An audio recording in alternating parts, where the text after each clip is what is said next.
Khawti khawatati, marhaba bikoum, sabah al-khair alaikum, mazoul fillaoun ou salam alaikum. J'espère que vous allez bien, j'espère que vous vous portez bien. Nous sommes le 30 novembre 2023, nous terminons ce mois de novembre très compliqué, avec toujours des polémiques qui concernent encore une fois essentiellement la cherté de la vie, l'inflation en Algérie et la disponibilité de certains produits alimentaires quasi essentiels pour la survie et la nourriture de la population algérienne. Certainement, vous avez parler au moins une fois par jour ou là dans votre journée, cette dernière semaine, vous avez au moins abordé une fois ou deux fois la problématique des légumes secs en Algérie. Elle est catastrophique. Je pense que le titre de cette émission il est clair. La lobia et les lentilles m'ont tué. Elle est dessus lobia qatlona. Des pénuries de lobia, des pénuries de hadès, des pénuries de légumes secs, de notamment des haricots et des lentilles et des pois chiches qui commencent à toucher l'ensemble des régions en Algérie avec l'hiver qui s'installe. La consommation traditionnelle des légumes secs en Algérie, elle est importante et elle est assez considérable en hiver. Alors, il y a beaucoup de mensonges qui nous disent pourquoi cette pénurie, parce que ça coûte très cher sur le marché mondial, qu'on n'en importe pas assez, ou c'est les spéculateurs. Rien de cela n'est vrai. Le seul problème, Yajma'a, c'est la politique actuelle de l'État algérien, du régime algérien et sa logique de monopole. J'explique d'abord les chiffres. D'abord, les légumes secs aujourd'hui, avec les œufs et les poissons, sont les principaux moteurs de l'inflation en Algérie.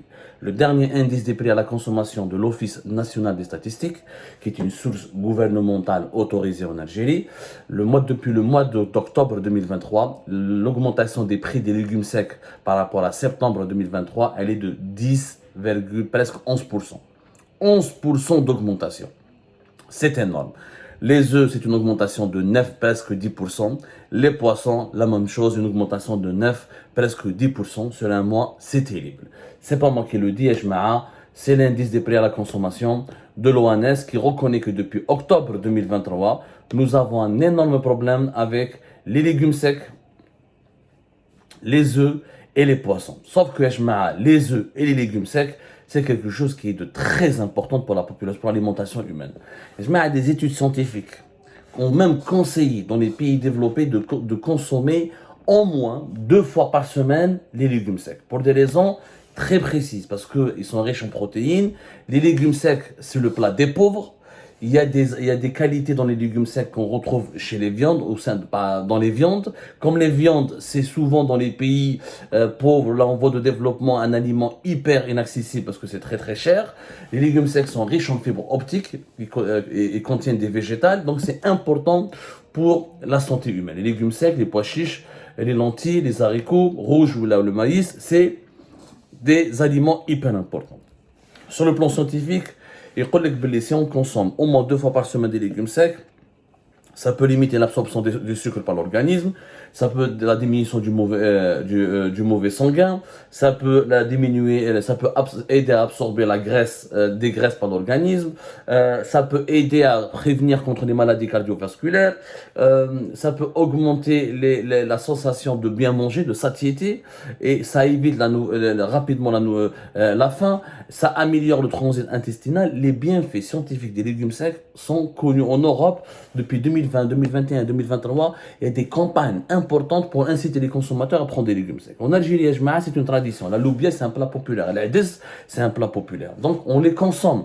On les consomme surtout qu'on retrouve des valeurs nutritionnelles dans ces légumes secs qui sont chez la viande, qu'on retrouve en consommant de la viande. Comme la viande, elle est hyper chère en Algérie, on avait comme tradition de se rabattre sur les légumes secs. Maintenant, est-ce qu'il y a un problème au niveau des marchés mondiaux? Non. Non, moi je vous conseille pour comprendre qu'il y a une organisation mondiale, c'est l'Organisation des Nations Unies pour l'alimentation et l'agriculture, qui publie chaque mois, on appelle ça l'indice FAO, l'Organisation mondiale ou l'Organisation des Nations Unies pour l'alimentation et l'agriculture, qui comme son nom l'indique, relève de l'ONU des Nations Unies, publie chaque mois un indice des prix des produits alimentaires. On appelle ça l'indice FAO. Cet indice FAO, il nous donne les prix, l'évolution des prix. Qu'est-ce qui a augmenté? Qu'est-ce qui a baissé? Est-ce qu'il y a un niveau, est-ce qu'il y a une tension sur les marchés mondiaux? هذا l'indice des prix depuis le mois d'août et le mois de septembre et le mois d'octobre, la majorité des produits alimentaires sont en train de baisser. Jusqu'au mois de septembre, les seuls deux produits alimentaires dont les prix ont vraiment connu une certaine tension et des hausses inquiétantes, c'était le sucre et le riz. Mais depuis le mois d'octobre, ça commence à baisser.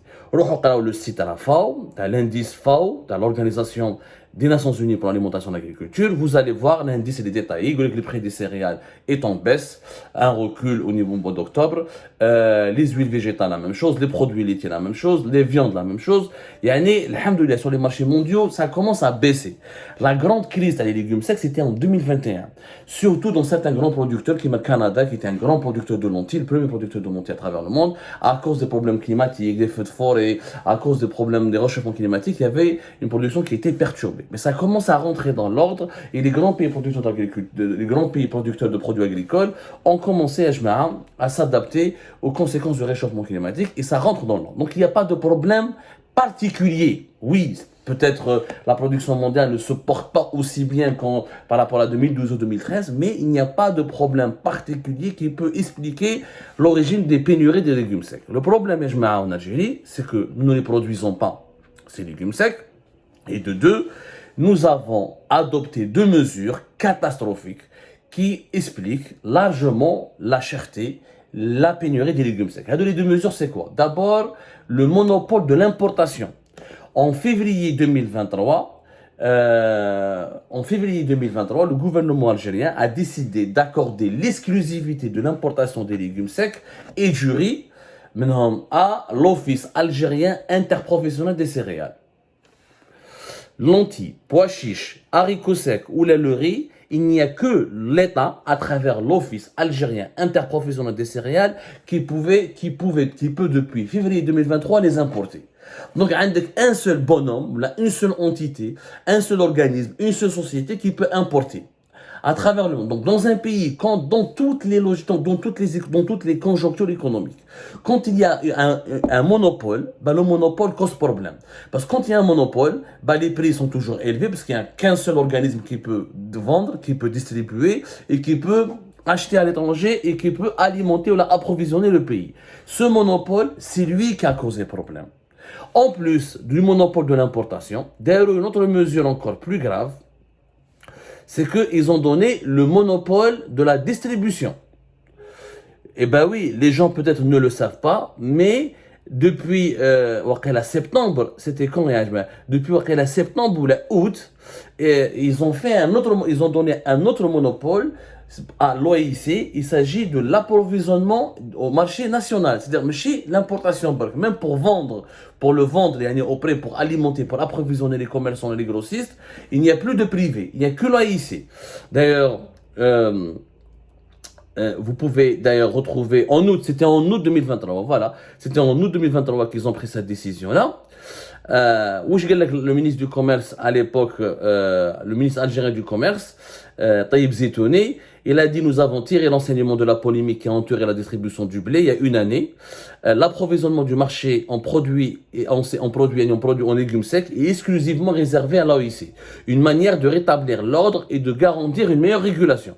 Le même ministre, regardez bien, il y a la contradiction. Je fous comment le pays est mal géré. Le même ministre, il dit que c'est vrai, l'Office accuse un retard en matière de constitution de son propre réseau de distribution.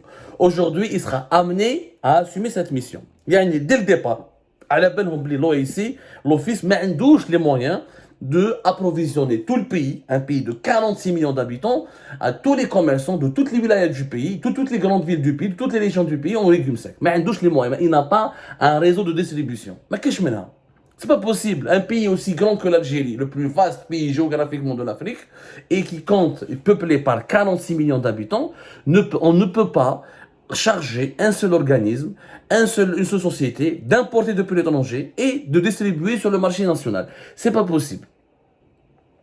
Auparavant, l'OIC, il avait des distributeurs privés pour assurer l'approvisionnement du marché en matière de légumes secs. Mais même Mais les Bélichouches, qu'est-ce qu'ils ont décidé? Hasloa les privés. Galek, mais ça, c'est pas intéressant d'aller vers les privés. Il y a des distributeurs privés selon les autorités algériennes. Mais les Béliches, mais femme, je connais pas l'idée. Qui leur a donné cette idée? Les distributeurs privés, c'était eux les responsables de la pénurie des légumes secs. À partir de août, les producteurs et les transformateurs de légumes secs doivent dorénavant passer par l'OAIC, par l'Office algérien interprofessionnel des céréales, pour s'approvisionner, comme c'est le cas pour le blé depuis 2021. Donc, une manière, soi-disant, selon les autorités algériennes, c'est une manière de casser le monopole exercé par certains opérateurs sur le marché de garantir un approvisionnement régulier des commerçants et unités de transformation. Mais comment tu peux casser un monopole en établissant un autre monopole? Ça n'a aucun sens. Il n'y avait pas de monopole parce qu'il y avait plusieurs distributeurs privés. Quand il y avait donc une concurrence, il y avait une compétition. C'est maintenant que nous avons un monopole. Donc l'OAIC, qui n'a pas un réseau de distribution et qui ne peut pas avoir un réseau de distribution, on ne peut pas, un seul opérateur, tout faire. Couvrir tout un pays, s'occuper du marché mondial, de l'acheminement des légumes secs depuis l'étranger, des opérations d'importation et des opérations de distribution, d'approvisionnement et de commercialisation au niveau national. C'est pas possible. Ce n'est pas possible. Ce n'est pas possible. Les deux grandes erreurs, c'est la logique du monopole et la limitation des importations. Pourquoi ils veulent pas que les privés importent? Pour limiter les importations des pays, pour économiser les devises du pays et pour renflouer et remplir les réserves de change. Ils veulent atteindre les 100 milliards de dollars en 2024 pour donner à Abdelmajid Tebboune un bilan économique soigné, comme il n'y a pas de réalisation sur le plan interne, pas de relance économique, agricole, pas de relance industrielle, pas de croissance économique importante, pas d'amélioration du niveau de vie de la population.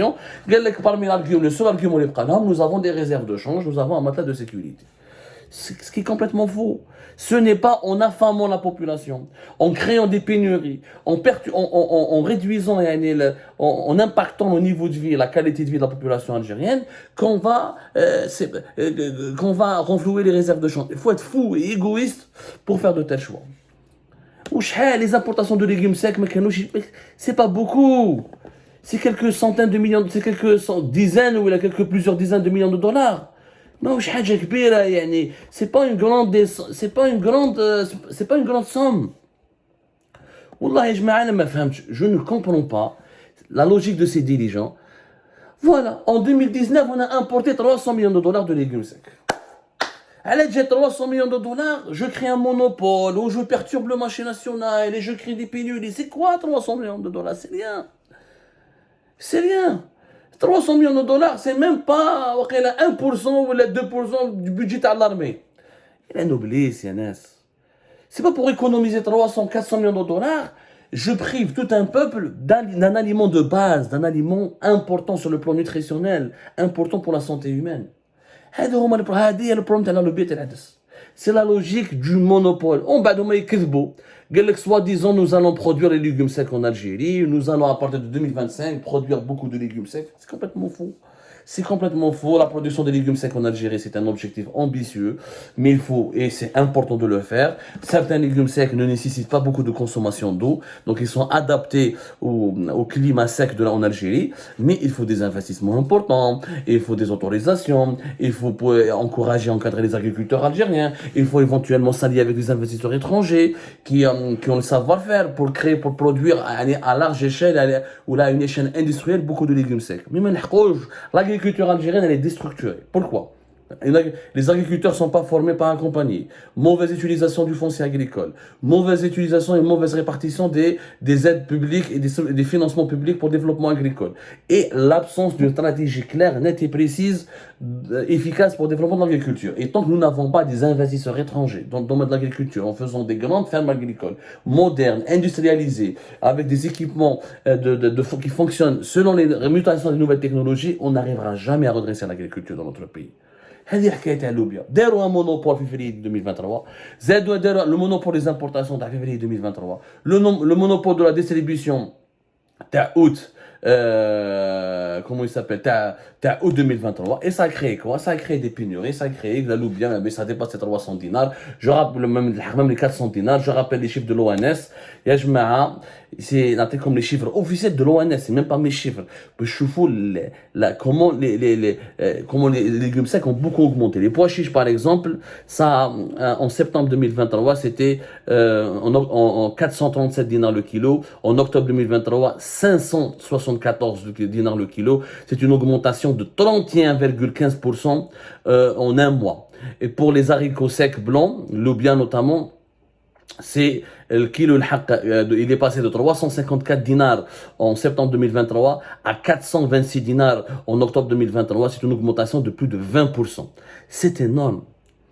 C'est énorme. En un seul mois, une augmentation de 30 et 20%. Pourquoi? Parce qu'il y a un monopole de l'importation, de la distribution. Et le monopole crée quoi? Il crée un déséquilibre de l'offre et la demande. Et ça crée une hausse des prix. C'est n'importe quel petit économiste ou un simple étudiant dans les sciences économiques de n'importe quelle faculté à travers la planète, il vous dit que la logique des monopoles, c'est ce qu'il y a de plus mauvais pour garantir l'approvisionnement des produits essentiels à l'alimentation, les produits de large consommation. Mais est-ce que les dirigeants algériens peuvent le comprendre? Visiblement non.